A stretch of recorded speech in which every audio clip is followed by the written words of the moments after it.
and just go with what's on the top of my head and some notes. And reading, like skimming through an article. I plug my Blue Yeti up, and the piece that connects to the back of the microphone completely like breaks off in the back of the microphone. So we're back to this headphone up close and personal until I get another cord. But in the meantime, I wasn't planning on having any wine, but I just need to woosah. So I am going to have some wine. So this is a non-kid friendly video. So if you are under the legal age, whatever it is in your state to drink, please click off. So let me first do that. Then I'm gonna put some lotion on these hands because yes, I just washed them. And then we'll jump into the case. I'm gonna turn the camera for a second because I don't want my face all up in the camera light.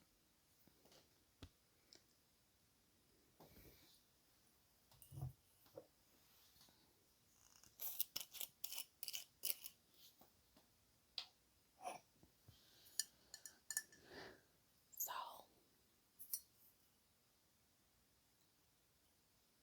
sweet Riesling from Sutter Homes.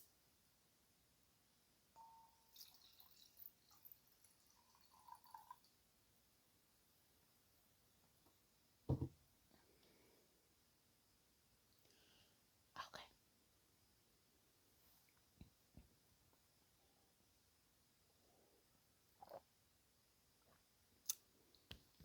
I am recording on a Thursday night, but by the time this gets to you, it will be Friday. So cheers. It's 5 o'clock somewhere. Happy Friday.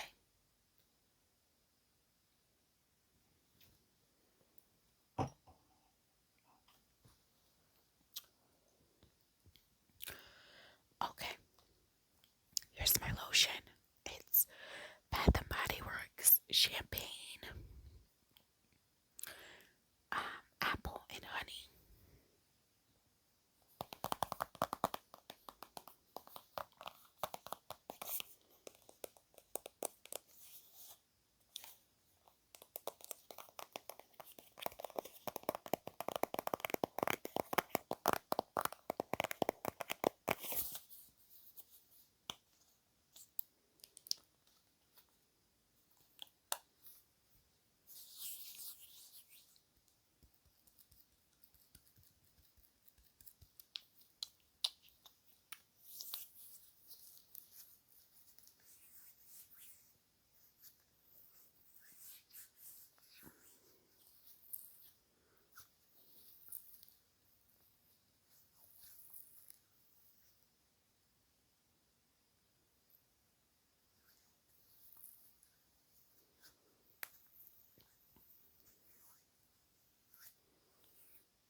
say first because they had an eldest sister, but we'll get into her. But Christine is the second born. So she's older than the younger sister Léa. And when she was born, their mother was deemed to be unfit to be a parent, so she wasn't nurturing. It really didn't go into any details as far as what made her unfit, but that's what she was deemed as. And Christine was given to her paternal aunt and uncle soon after birth. She lived happily there for 7 years. And like, these articles had some conflicting information because it goes on to say that she then lived with her parents, but another article said she was removed from their home at birth. So I don't know. I'm just gonna assume that she lived with with her aunt and uncle for until she was 7, and then she reunited back with her mom. At that point, her little sister Léa was born again on September 15th of 1911, and Léa was given to her maternal uncle, with whom she remained with until he died. So the eldest sister, her name was Amelia, and Amelia also lived with the parents.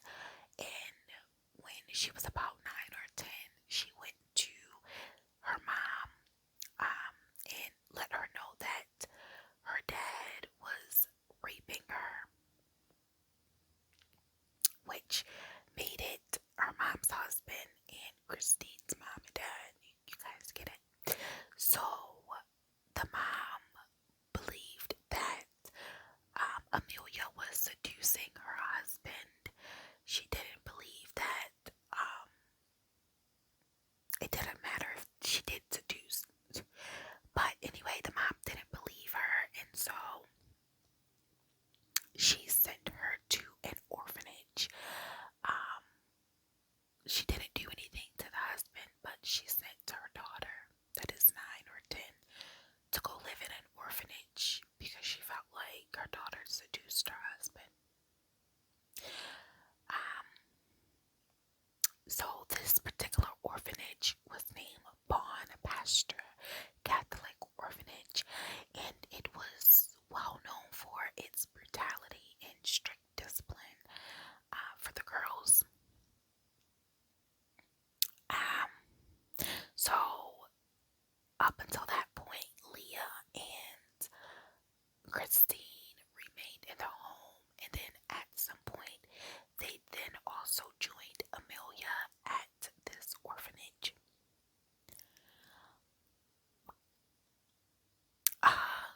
Their mom, which her name is Clemens, she stated that the girls had to remain at this orphanage until they were 15. And at that point of the age of 15, that they would then seek employment.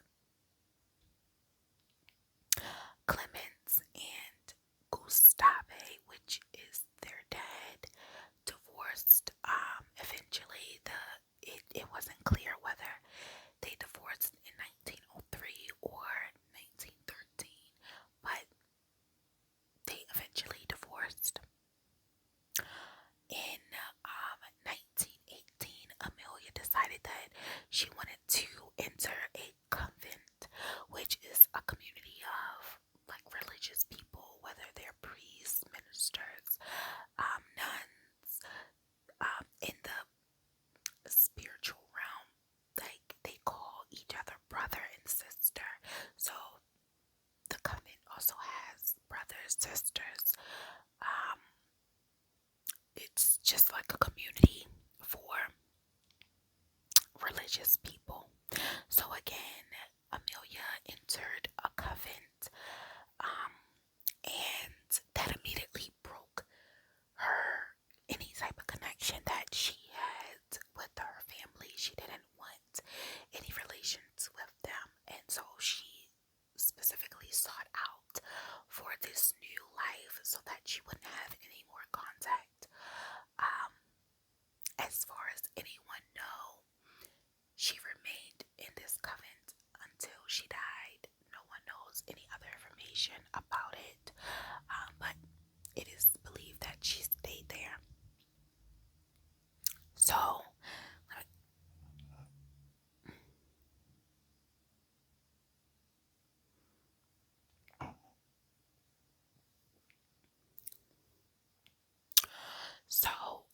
during Christine's time at the orphanage, she had also received a calling that she was supposed to be a nun.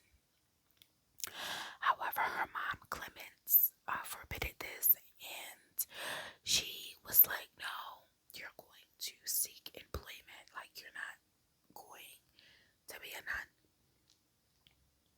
During the time that she was seeking for employment, Christine was trained on house duties, how to take care of a home, how to cook, all of these things. She was being trained all while she was looking for employment.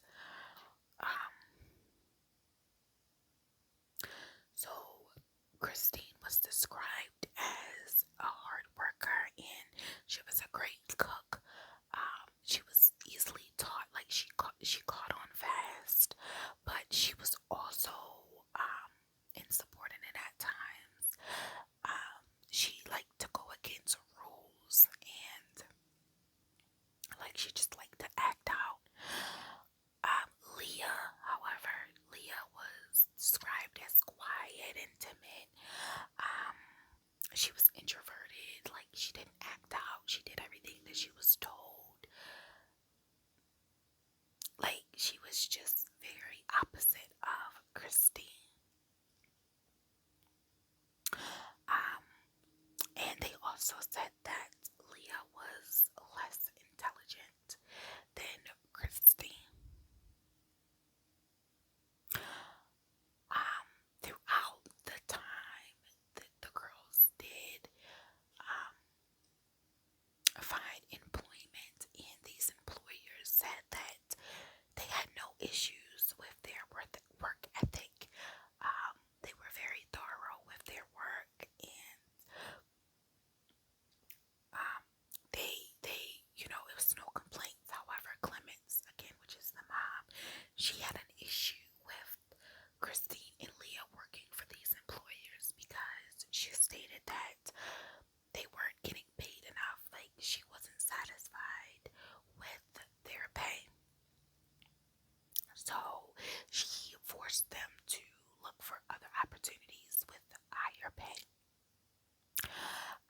So the sisters, these employers, were various homes around the area that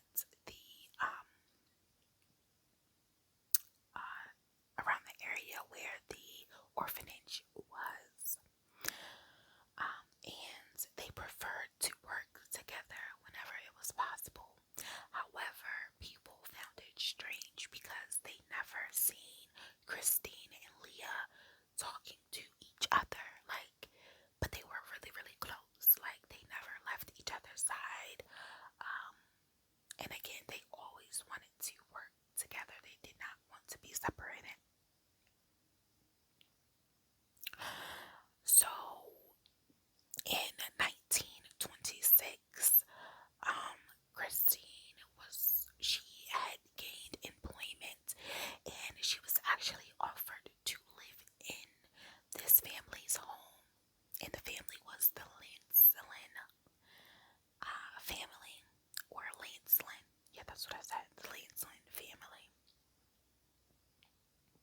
So the husband was a retired solicitor, which in those days it's basically what a lawyer is today. They practiced law. And his wife, her name is Leonie, she was a stay-at-home wife.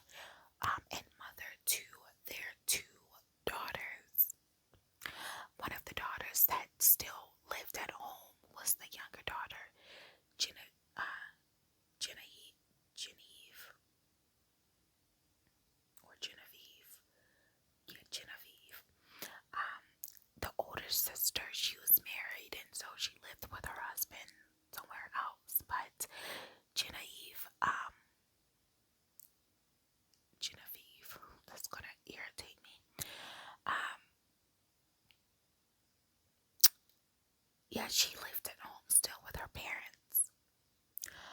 Um, After a few months of Christine working for this family and living in the home, she convinced Leonie to hire her sister Leah as a chambermaid. Um, Leonie agreed because she see no issues. Because Christine was a hard worker, so she agreed, and Leah then began working alongside her sister in this live-in position. Christine and Leah, they dedicated their life to working long hours, and they always made sure they did a great job with whatever they were asked to do. After some years went on, Leonie developed, which is the wife, she developed depression, and she then began targeting the girls because of this mental illness that she was going through.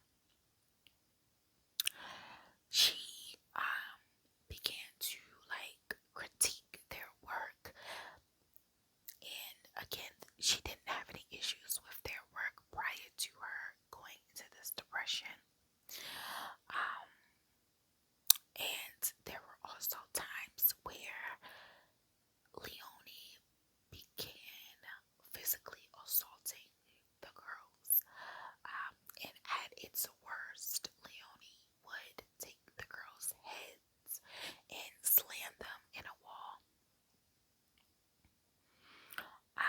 So, on the evening of Thursday, February 2nd, 1933,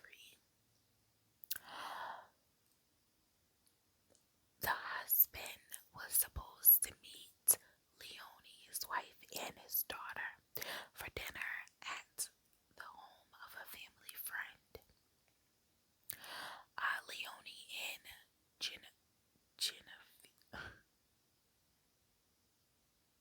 Genevieve had been out shopping all that day, and when they got home, they wanted to freshen up for this dinner at a family friend's house. But when they got home, they noticed that all of the lights were out.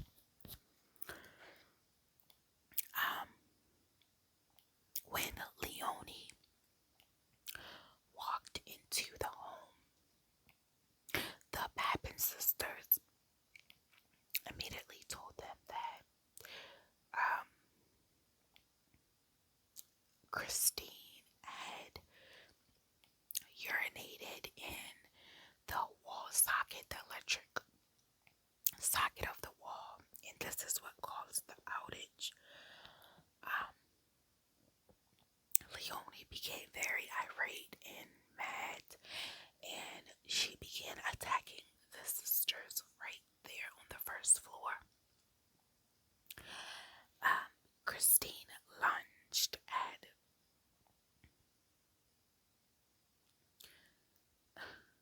Genevieve and she gouged her eyes out. Leah then joined in, and she attacked Leonie, gouging her eyes out as well, something that Christine had ordered her to do. So Christine ran downstairs to the kitchen, and she grabbed a knife and a hammer, and she immediately ran back upstairs to where this altercation was occurring. At some point, one of the sisters grabbed a pewter pitcher and they struck Leonie and Genevieve in the head. In the midst of their rage, they mutilated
left back out, but he also asked for his son-in-law to come along with him. So when they returned back to his home, they tried to open the door. Well, I'm sorry, let me back up. They went back to his home, and at this point, they noticed that all of the lights were off except in the Papin sisters' room. Something that was not on when he first came to the home alone. So they tried to enter in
episode of her, like, becoming irate was the same episode she had the day of the murders. So the sister's lawyer,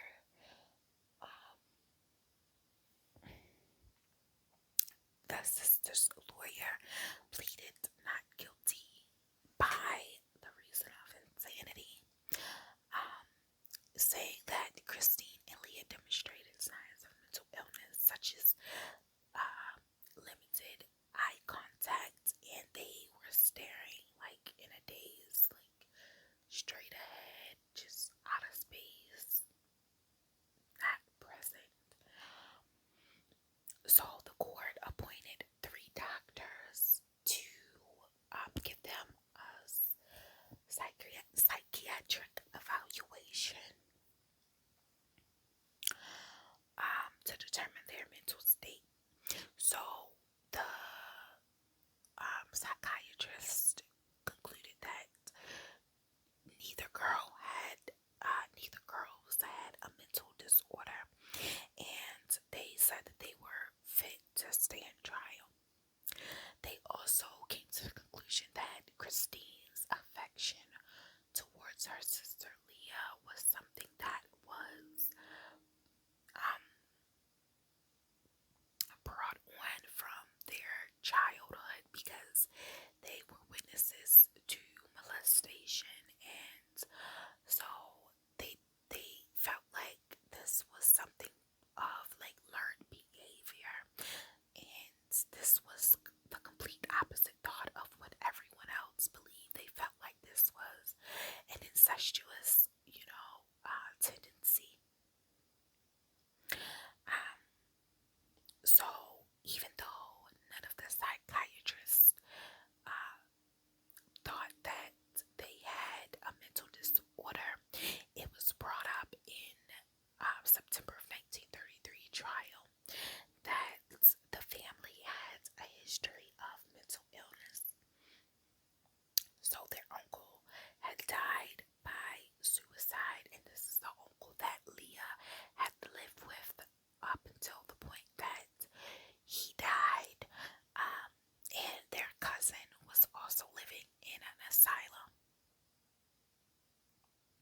So the psychological community struggled to over what diagnosis they were going to give for the girls, or for the sisters, and then they concluded that Christine and Léa suffered from shared paranoid disorder, which it is believed to happen when you have a group of people who are isolated from the world and they develop paranoia. And then after that paranoia sets in, one partner dominates the other. So this was fitting to Christine and Léa, because Christine dominated Léa. So after the trial, it only took the jurors 40 minutes to determine that the Papin sisters were guilty. And they also said that because they thought Léa was under the influence of Christine, she would only get a 10-year sentence. And Christine, however, she was initially sentenced to death, but it was later overturned to then become life in prison. So the separation from Léa became too much for Christine, and her condition deteriorated rapidly. Once they could not be together, she had written several letters asking and pleading for the prison officials to allow her to be with her sister, in which all of them were denied.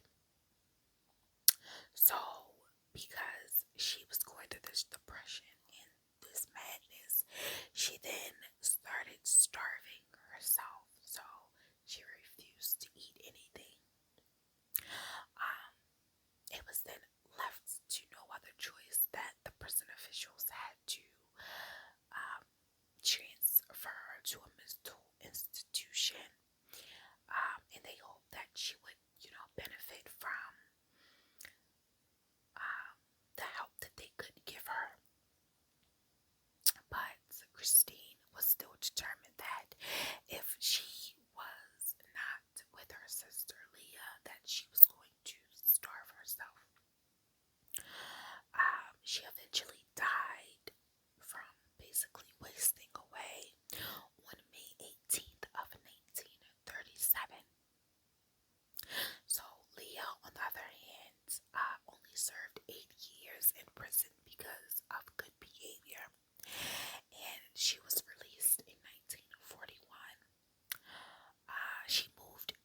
So, a particular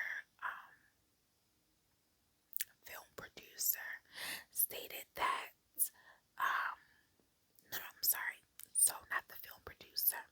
There were speculation that Leah died in 1982, but a French film producer claimed that he discovered Leah living in a hospice center in France in the year of 2000 while he was creating the film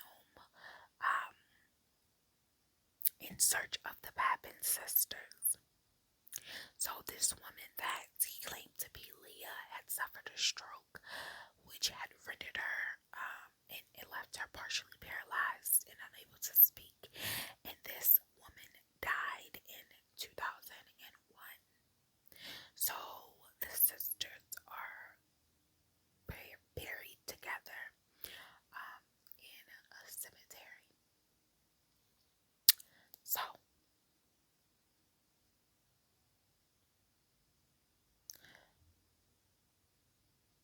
there has been like several books out behind this case and films. So this case was very, very popular in France. And that is the case. So I hope you guys have enjoyed this case. And I noticed that I did not do my countdown. I apologize. But if you enjoyed, please click the like button and subscribe and comment down below. I love your comments as always. Please be kind to everyone. Everyone deserves it. This is a crazy world that we're living in, and why exhaust all of your energy to being negative or being mean towards someone? It's no point. If you feel like that's what needs to get, like if you feel like you feel so macho or on top because you make someone else feel low, that says a lot about